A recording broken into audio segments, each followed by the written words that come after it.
Mm-hmm. And it took a lot of doing, but we did it. And it paid out in the long run. Mm-hmm. Right. It is common to feel those fears in a polycule and just be at least temporarily overwhelmed with anxiety and all the issues that come out of that fear. And we understand, and all the other poly people understand. And if you have a community, reach out to them too. Yeah. Because we get it. We all get it. All the poly people get it. In fact, I'm pretty sure most monoga people, wow, monogs. Most monogs. That's not a new word. Don't use that. It just sounds messed up. Did you just slander I think you just did. I think I just came up with a monogamous slur. That's horrible. That just feels wrong. Even monogamous people have the same fears. Maybe not about the exact same thing, but about things that are close. We're all afraid of packing up and moving. We're all afraid of change. We're all afraid of being vulnerable. Mm-hmm. We're all afraid of being taken advantage of. We're all afraid of making the wrong decisions for our kids and their well-being. And we're all afraid of all of the things. But what separates from successful people from stagnant people is overcoming the fear. Mm-hmm. Taking a chance. Ask those people in the community. The happy ones are the ones that went to the other side. The happy ones are the ones that got past that fear. Yeah. Yeah. They went to the dark side. Oh, wait, no, they had cookies. There are cookies over there. But I think there are cookies on all sides. But which side has the oatmeal raisins? Because those are lies. They're not cookies. You know what? I liked oatmeal raisin cookies when I could eat them. So I don't want to hear about it. But they're not cookies. They are cookies. They're not cookies. They are cookies. They're oatmeal and raisins. Yeah. That's not... How what would you call them? Not cookies. Not cookies? They can't just call them not cookies. Hey, we can totally call them not cookies. They're freaking good. Oatmeal and raisin Yes. is not a cookie. We could call them oatmeal cakes. They're not like your normal cookie. They're not like your chocolate chips and stuff like that. Yeah, they are. They're raisins. They're pretty much just like chocolate chip cookies. They're lies. I've really never cared for cooked raisins. Yeah, see? I can eat uncooked raisins by the handful, but anyway, back to the reason why I don't like cooked raisins is an interesting story because I am afraid of them. Wait, really? Yeah. How are you afraid of? Because are they going to attack you? No, it's just that my older brother, when we were kids, he killed a fly over my Raisin Bran and didn't tell me until after I had finished. Oh, that sounds vaguely familiar. Didn't you do something like that? Now the texture just kills me inside, and I can't eat it. Yeah, we're not going to talk about that. Not going to talk about feeding your brother's flies? Like, seriously, sisters, but no, we're not going to talk about that. Even remembering it, I gag. Anyway. So let's talk about something else. So one thing I hear is that poly people have a fear of commitment. We don't have a fear of commitment. I'm committed to two people right now. Right. I'm committed to way more than the typical monogamous person. But a lot of times that we have heard that poly people, because of the fact that they want someone outside of their primary partner, they have a fear of commitment. And they're almost like voraciously commitment people. Right. Right. We're the complete opposite. Like I need to be committed wait, no, we're talking about commitment. Okay, so yeah, I'm committed to Jay. I'm committed to Crow in this polycule. Mm-hmm. So I know you love me. Yeah, I do. I'll admit it. Yeah. We're kind of commitment people. Mm-hmm. It's just kind of the way it is. So that's a myth. Yeah. That we're scared of commitment. No. We take commitment and we twirl it around on the dance floor and then bring it right into the bedroom with us. Yeah. Whoa. Wow, that went quick. We do lots of things. Like we get behind commitment. Have little commitment babies. Yeah, we get behind commitment and we smack it on the butt and we pull its hair. Yeah. Wow. He's had a lot of time to think about this. Now I know what he does in the shower. Oh, look, coffee. My morning devotions. He is a very committed person. I'm a little concerned now what's in the coffee. Damn. Commitment. Instead of communion coffee, it's commitment coffee. And he brings it to you every morning. You want to know why your coffee doesn't taste the same as when I'm...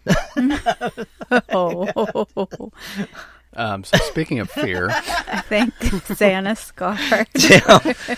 Oh, we are Yes. kidding, folks. Yes, definitely. This is all a joke. This is all a dream. You didn't see anything.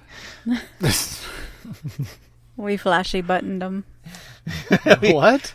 On Men in Black, the little flashy thing. Oh yeah, a flashy light. Yeah. Neuralizer.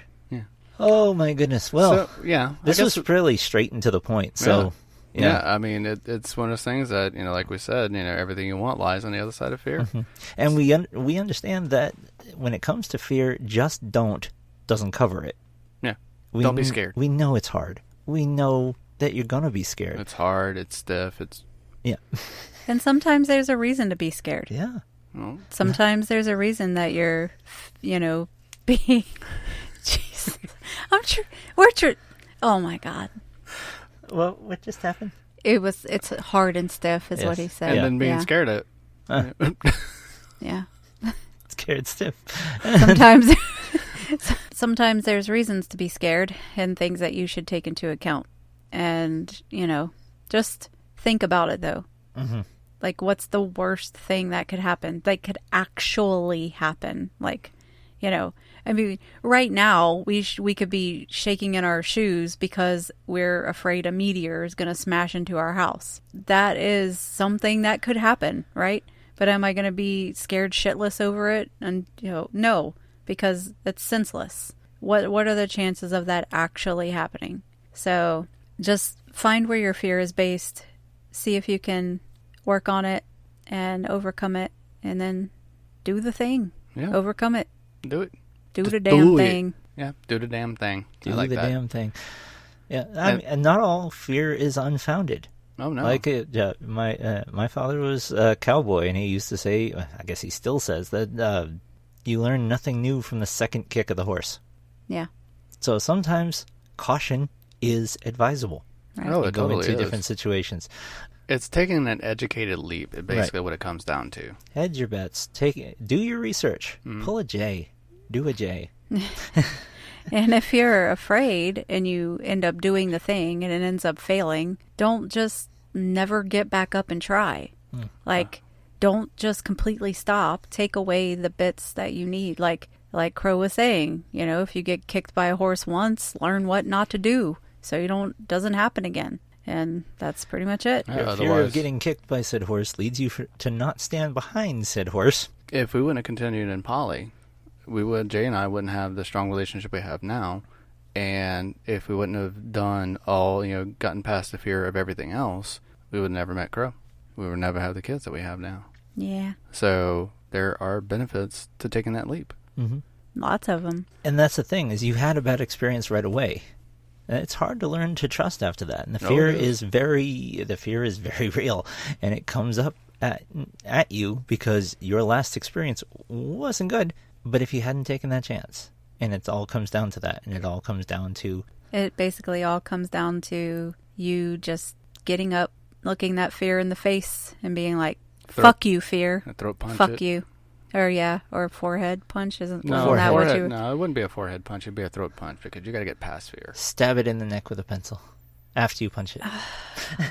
What if you stab it in the throat with a pencil? My husbands are so violent. I I don't... know, right? I don't know what you're talking about. Well, we only do this to fear, so we got to let it Right, out somehow. That's... Yeah, or you could just, Of course, go about it in a... You could go about it in a healthy, logical way. Mm-hmm. And just- hug it and caress it and smack its Sure. ass. Embrace it. Embrace that shit. No. Make love to it in the shower, like Crow does with commitment. And Zan is examining his coffee again. I laughed so hard I fell onto the closet sex toys. What? You've been leaning on it. I've been waiting for that to turn on the whole time you've been laying on it. I'm like, that's going to be interesting. What's that vibrating? It's not my That's fault. not the cat purring. So that's probably all the time we have for today, folks. We really appreciate you being with us. And if you're trying to look for us, you can probably find us at all these places that Zan is about to mention. The closet. Okay, that's one of them. Okay. But if we were to look at, like, Twitter, Twitter, it'd be at poly_saturated. And how about Facebook? Well, I'm trying. Speed it up. Speed it up. Instaface a Twittergram. Facebook, you're going to find us at polysaturated. If you want to email us, it's ask us at poly-saturated.com. If you want to hit us up on our web, it is poly-saturated.com. Our Patreon, patreon.com/polysaturated. But yeah, I think that wraps up this episode. That's everything. And remember, folks, keeping it polyamorous means keeping it poly real. Bye. Thanks. Bye.